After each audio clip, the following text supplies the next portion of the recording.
नमस्कार विद्यार्थियों, कैसे हैं आप। उम्मीद है कि आप अपने घरों पर स्वस्थ और सुरक्षित होंगे।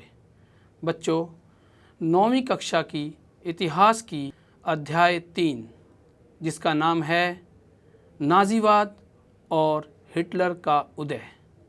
बच्चों, उम्मीद है कि आपको हमारी ये वीडियो देखने के पश्चात आपके मन में जो हिटलर और नाज़ीवाद को लेकर के प्रश्न उठते हैं उन सब की पूर्ति होगी। बच्चों, आपने अपने बड़ों को यह कहते हुए कई बार सुना होगा कि वो व्यक्ति हिटलर जैसा है। आखिर ये हिटलर शब्द आपको बार बार सुनने से परेशान करता होगा। बच्चों, आप यह भी सोचते होंगे कि आखिर यह शब्द उन्हीं व्यक्तियों के साथ क्यों लगाया जाता है जो स्वभाव से बड़े कठोर, कड़क, निर्दयी होते हैं। बच्चों, क्या कोई सचमुच इतिहास में हिटलर हुआ है? ये मन में प्रश्न उठता होगा। तो इसका उत्तर है हाँ। तो क्या बच्चों, हिटलर शुरू से ही निर्दयी, कठोर इस तरह का था? नहीं। जो हिटलर का स्वभाव हम देखते हैं, इसके पीछे एक कहानी है। बच्चों, कोई भी व्यक्ति स्वभाव से अगर ऐसा होता है तो उसके पीछे कोई ना कोई विचारधारा काम करती है। हिटलर भी इसी प्रकार से अपने राष्ट्र जर्मनी से अत्यधिक प्यार करता था। बच्चों, ये प्रथम विश्व युद्ध के बाद और द्वितीय विश्व युद्ध के बीच की कहानी है, जहाँ पर हिटलर और उसके जैसे बहुत सारे राष्ट्रवादी लोगों का जन्म एक कट्टरता के साथ होता है। तो ये आज का हमारा जो अध्याय 3 है, जिसमें हम नाज़ीवाद और हिटलर के बारे में पढ़ेंगे।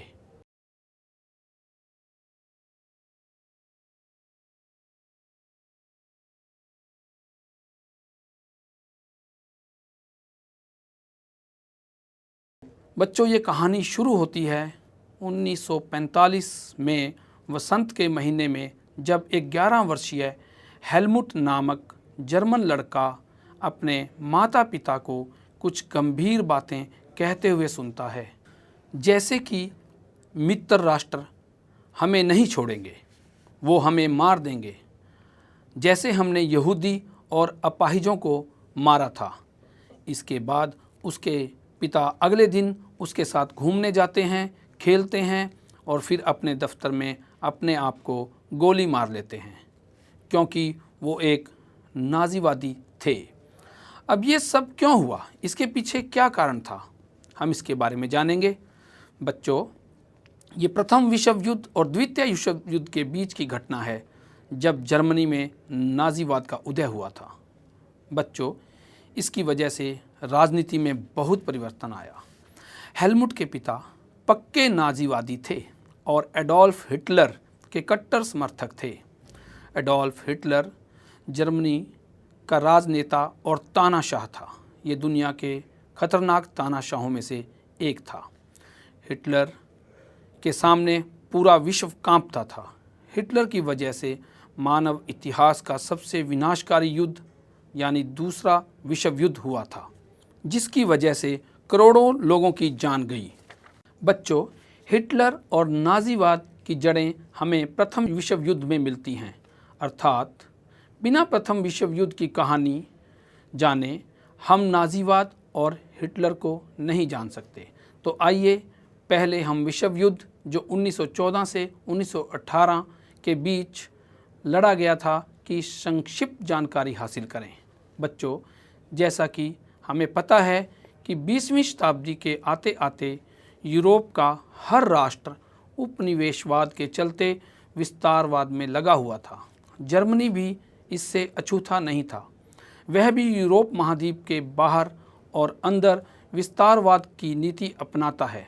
और यूं तो जर्मनी शुरू से ही शक्तिशाली राष्ट्र था, परंतु उसकी इच्छाएं उसे और अधिक शक्तिशाली राष्ट्र बनाना चाहती थी और उसके पास हर तरह के संसाधन उपलब्ध भी थे, लेकिन उसके और पाने की चाहत ने उसने मित्र राष्ट्रों पर हमला कर दिया। बच्चों, अब ये मित्र राष्ट्र क्या होते हैं? बच्चों, 20वीं शताब्दी में यूरोप के लगभग सभी विस्तारवादी उपनिवेशिक राष्ट्र दो समूहों में बंट गए थे और गुप्त समझौते करने लगे थे तथा ये राष्ट्र मुख्यतः जिन दो समूहों में बंटे थे उनमें एक समूह का नाम मित्र राष्ट्र था, जिसमें फ्रांस, इंग्लैंड, रूस और इटली प्रमुख थे। दूसरा समूह, जिसे हम धुरी शक्ति के नाम से जानते हैं, उसमें जर्मनी, ऑस्ट्रिया, हंगरी और ऑटोमन साम्राज्य मुख्य रूप से शामिल थे। बच्चों, 1914 में जब जर्मनी ने मित्र राष्ट्रों पर हमला करना शुरू किया तो वो जीत गया और उसने फ्रांस की ज़मीनों पर अपना कब्जा कर लिया। ऐसे करते करते जर्मनी ने आसपास लगते अन्य देशों पर भी हमला करना शुरू कर दिया। इस युद्ध में जर्मनी सफलता हासिल करता जा रहा था क्योंकि अभी तक अमेरिका इस युद्ध से दूर था, लेकिन 1917 में अमेरिका ने अपनी ताकत का प्रदर्शन किया, मतलब उसने मित्र राष्ट्रों का साथ देते हुए इस युद्ध में भाग लिया, जिससे जर्मनी की हार हुई। बच्चों, शुरू में तो यह युद्ध विश्व युद्ध नहीं था, यह केवल जर्मनी और फ्रांस तक सीमित रहा, परंतु धीरे धीरे इस युद्ध ने बाकी के देशों को भी स्वार्थ के चलते अपने साथ जोड़ लिया और ये एक विश्व युद्ध बन गया, जिसमें अंत में जर्मनी को और उसके सहयोगियों को मुंह की खानी पड़ी। अब दूसरे देश इस लड़ाई में क्यों आना चाहते थे? क्योंकि उनको लगता था कि अगर वे जीत जाते हैं तो उन्हें इससे बहुत लाभ होगा, क्योंकि उस समय यूरोप में औपनिवेशिकवाद और विस्तारवाद अपने चरम पर था, इसीलिए वो इस युद्ध का हिस्सा बन गए। बच्चों, हमने जाना कि 1918 में साम्राज्यवादी जर्मनी अपनी ताकत खो चुका था और उसने मित्र राष्ट्रों के सामने अपने घुटने टेक दिए थे। सम्राट ने अपना पद त्याग दिया था। अब वहाँ की संसदीय पार्टियों को जर्मन राजनीतिक व्यवस्था को एक नए ढांचे में ढालने का अच्छा मौका मिला।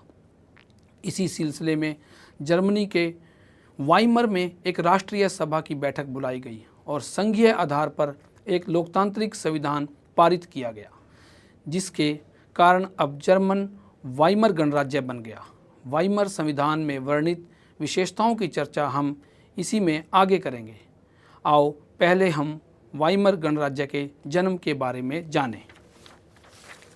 वाइमर गणराज्य का जन्म। बच्चों, वाइमर गणराज्य की शुरुआत 1918 में पहले विश्व युद्ध के बाद हुई। नई राजनीतिक व्यवस्था तैयार की गई, जिसमें प्रतिनिधियों के निर्वाचन के लिए औरतों सहित सब वयस्क नागरिकों को समान और सार्वभौमिक वयस्क मताधिकार प्रदान किया गया। पहले विश्व युद्ध की पराजय के बाद विजयी देशों ने जर्मनी पर बहुत सारी शर्तें लगा दी, जिसके बाद जर्मनी को इस हार की बहुत बड़ी कीमत चुकानी। जर्मन जनता की खिलाफत और युद्ध का असर।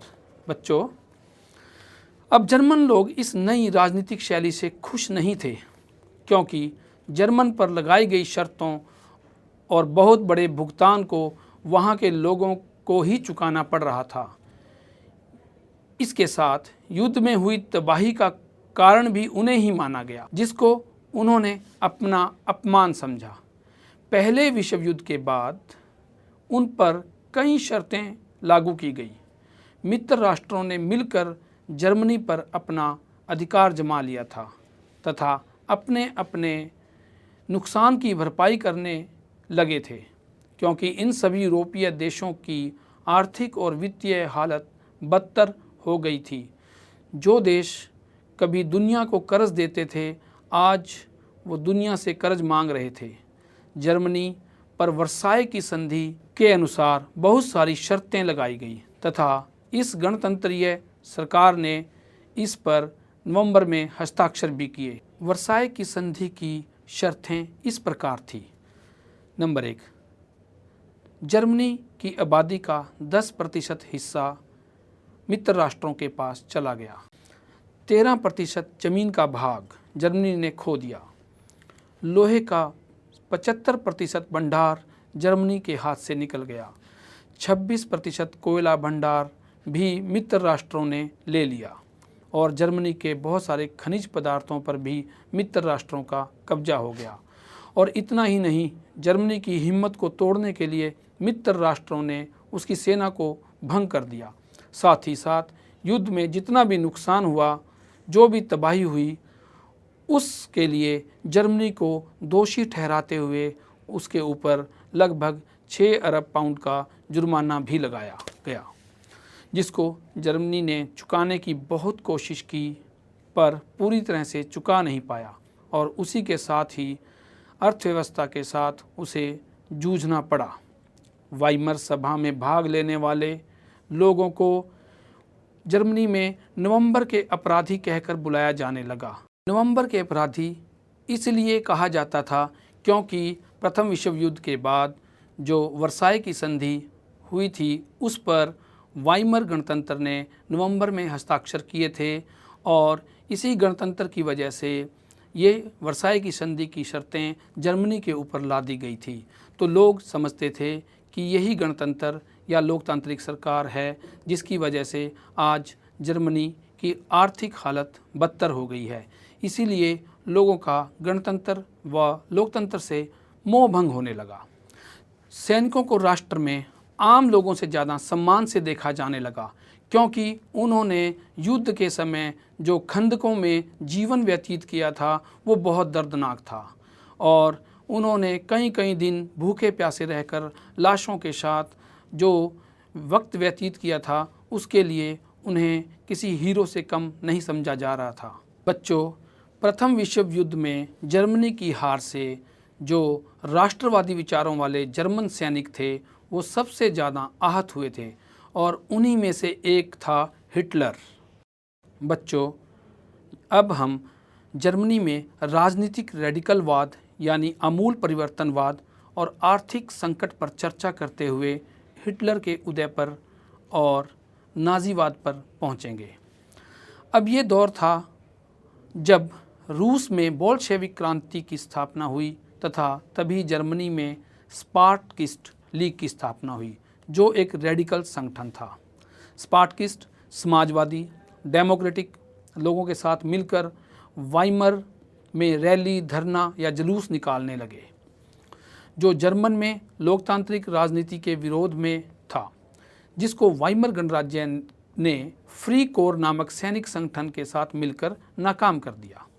इसके बाद स्पार्टकिस्ट ने कम्युनिस्ट पार्टी की नींव रखी और समाजवादी और ये कम्युनिस्ट आपस में कट्टर दुश्मन बन गए, जिसका फ़ायदा आगे हिटलर को मिलता है।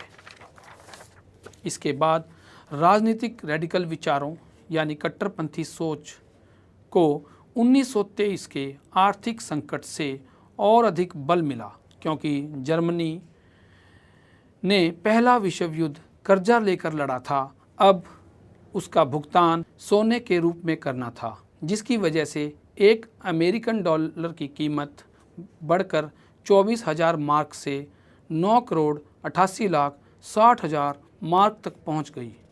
बच्चों, मार्क जर्मन की मुद्रा थी। सोचो, इतनी ज़्यादा महंगाई हो गई जिसकी वजह से लोगों का एक ब्रेड का पैकेट खरीदना भी मुश्किल हो गया। इस तरह कीमतें बढ़ती गई और फिर इसको अति मुद्रास्फीति का नाम दिया गया। बच्चों, जब चीज़ों की कीमतें बहुत ज़्यादा तेज़ी से बढ़ती हैं तो उसे अति मुद्रास्फीति कहा जाता है। बच्चों, स्पार्टकिस्ट का आपको पता चल गया है। आपको बोल्शेविक क्रांति के बारे में खुद से जानकारी हासिल करनी है। जर्मनी को इस बुरे संकट में देखकर अमेरिका ने डाव्स योजना बनाई, जिसके तहत उन्होंने हर्जाने की राशि और शर्तें दोबारा तय की। 1924 से 1928 तक अमेरिका से लिए कर्जे की वजह से जर्मनी में कुछ स्थिरता रही, जो कि 1929 के शेयर बाजार गिरने से रातों रात बंद हो गई। अमेरिका में कीमतों की गिरावट को देख लोग अपने शेयर बेचने लगे। 24 अक्टूबर में 1,30,00,000 शेयर बिक गए। 1929 से 1932 तक अगले 3 सालों में अमेरिका की राष्ट्रीय आय केवल आधी रह गई, जिसका सीधा असर जर्मनी की अर्थव्यवस्था पर पड़ा। लोग बेरोज़गार हो गए और बेरोज़गार लोगों के पास अब कोई काम न होने के कारण वो आपराधिक गतिविधियों में संलिप्त होने लगे।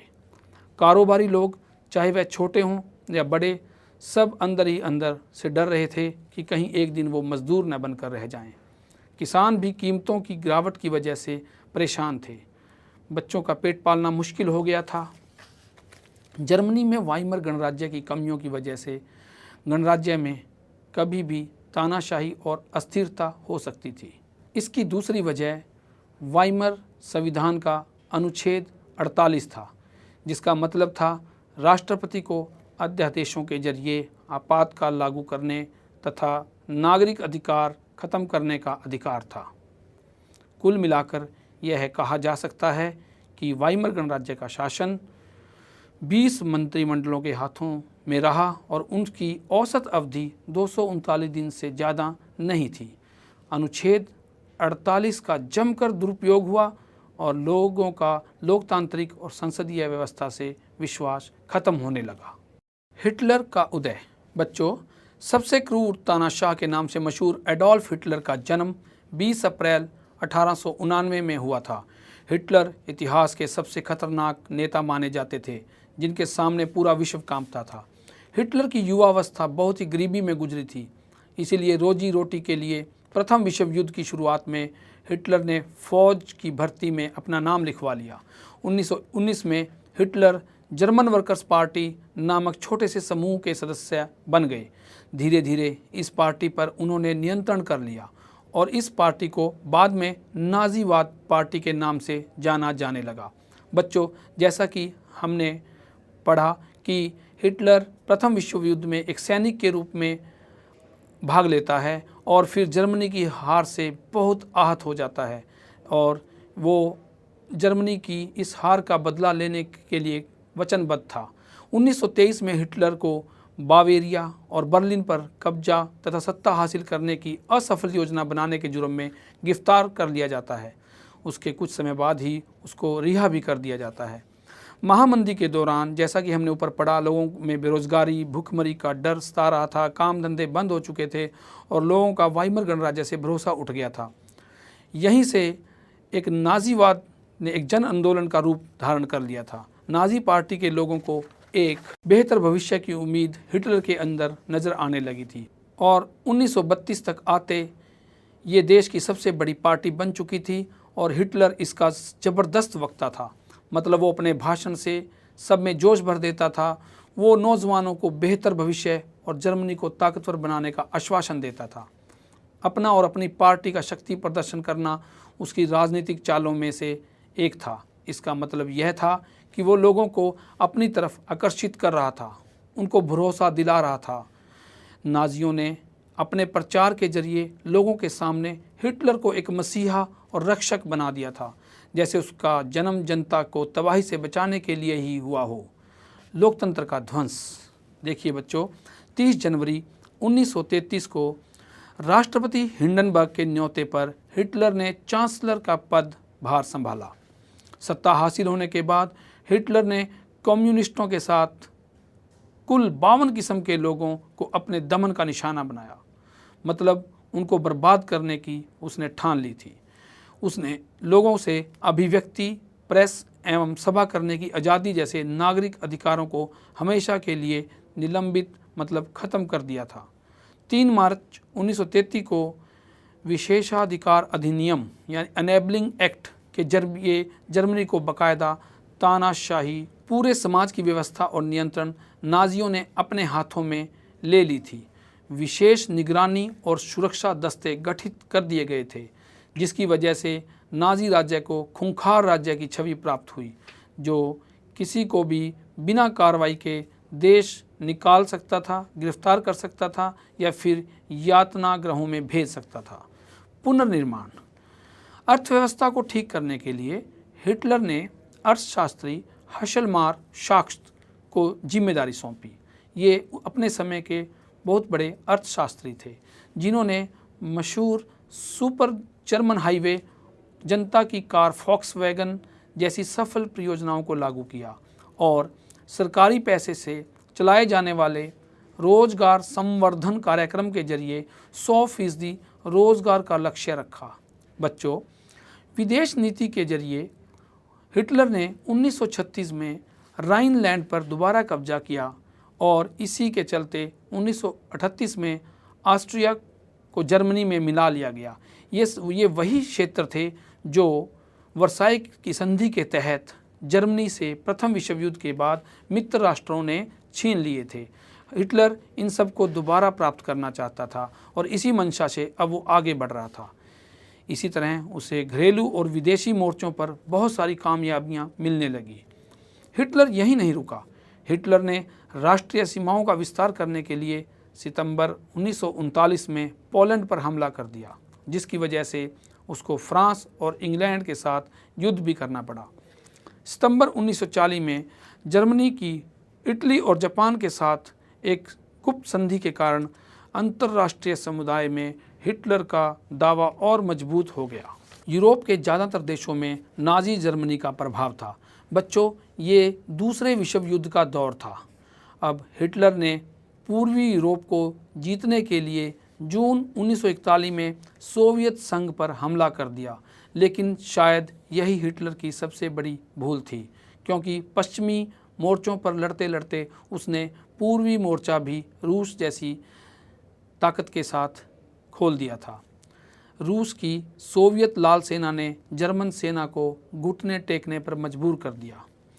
अमेरिका पहले विश्व युद्ध से हुए आर्थिक संकट की वजह से दूसरे विश्व युद्ध में भाग नहीं लेना चाहता था, परंतु जब हिटलर ने जापान के साथ मिलकर अमेरिकन ठिकानों पर बम फिकवाए तो अमेरिका को इसमें भाग लेना पड़ा, जिसकी वजह से मई 1945 में हिटलर की पराजय हुई, मतलब हार हुई। तो बच्चों, आपने इस अध्याय में यहाँ तक हिटलर का उदय, नाजीवादी विचारधारा, लोकतंत्र का ध्वंस, प्रथम और द्वितीय विश्व युद्ध में जर्मनी की भूमिका पे अध्ययन किया। अब इस अध्याय का अगला भाग हम आपको दूसरी वीडियो में उपलब्ध कराएंगे। वीडियो को शुरू से लेकर आखिर तक देखने के लिए आपका धन्यवाद।